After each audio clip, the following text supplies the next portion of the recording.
Are you someone who tends to have a lot of mental chatter, or someone who finds that they tend to be wrestling with their inner thoughts? Well, if you are, what's really going on here is there are different sides of you, and each side of you is trying to protect you.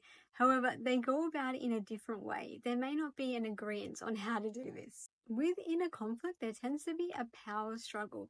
The different sides of yourself want validation, but what ends up happening is instead of finding a solution, different sides of yourself end up just spending a lot of energy fighting each other.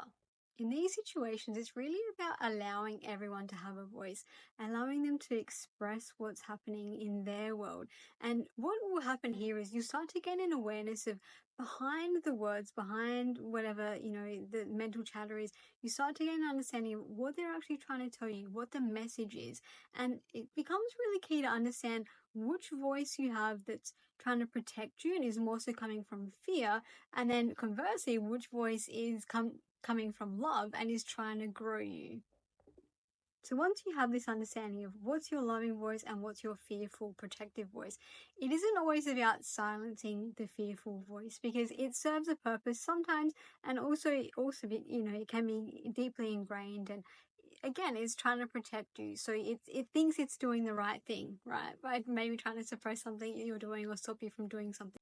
In order to soothe this rumination, or to avoid taking misaligned action, or also to avoid not taking any action at all, it's really important to start aligning these inner voices, to start understanding how we can come to an agreement instead of having this internal conflict.